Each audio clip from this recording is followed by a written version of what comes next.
Some of you may have recognized it. It's a fairly common hymn in various different Christian religious churches. And it was actually, there's a slight off little connection there. It was a commission for Immaculata High School's 50th anniversary. Immaculata High School is a high school out in New Jersey, and I actually taught out east for a few years before I moved to Monmouth, and I actually had a student who went to Immaculata who was actually part of this commission back out east, so it's a weird little unusual connection. The next piece we have for you is a piece by Vincent Persichetti. Vincent Persichetti was a composer who composed a variety of works, not just for wind band, but for orchestra and wind band and choir and a number of solo instrument work. But he was one of the composers of what we, in sort of the 1950s, 1960s, what we call sort of the golden era of wind band music, when there was a wealth of new music being composed for this ensemble. This piece is entitled Adagio Sostenuto. It's actually his second movement from his Sixth Symphony for band. This piece gets a lot more play than the Sixth Symphony for band. The Sixth Symphony is a very large, very encompassing work, but the second movement is short and really beautiful, and it's actually based on a hymn called The Traveler. And it's a lovely piece, so it's been published separately. So this is Adagio Sostenuto from Symphony Number 2 by Vincent Persichetti. Let's see if we can find it.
finding your true love.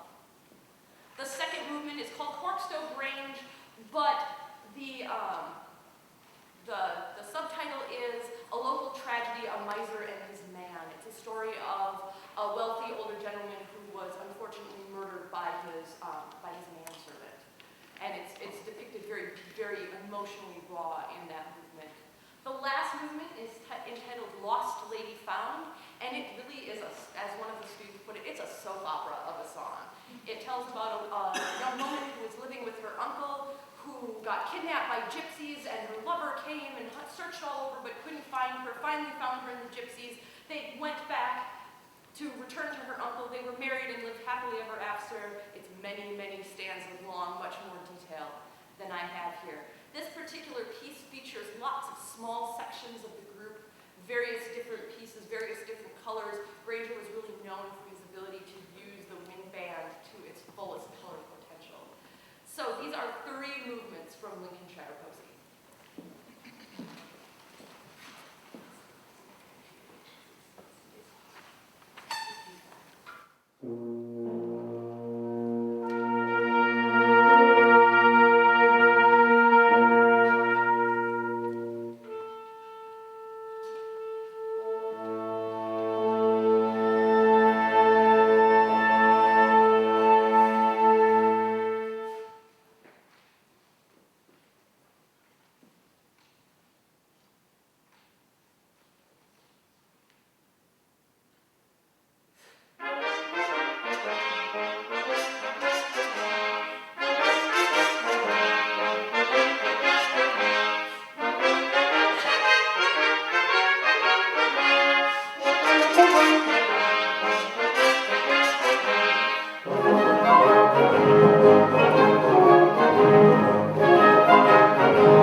University back in 2002 selected a number of these dances and set them for wind ensemble. However, this is an interesting setting for wind ensemble.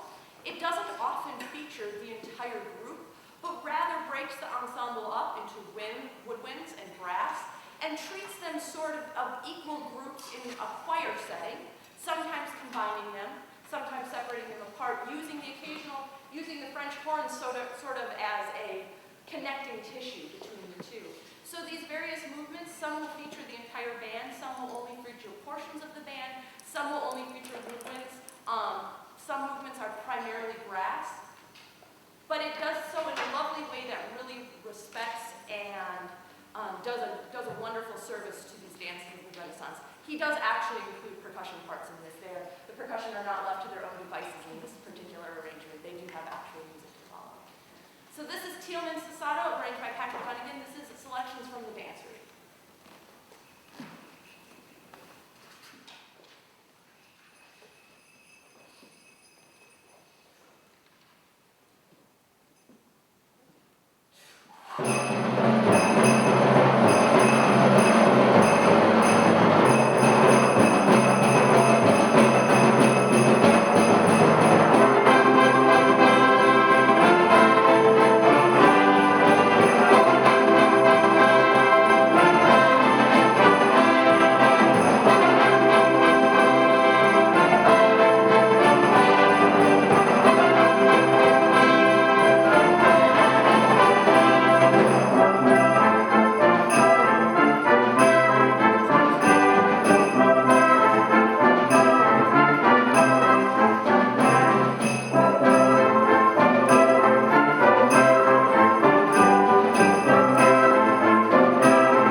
march in a composer who is very familiar and close to me.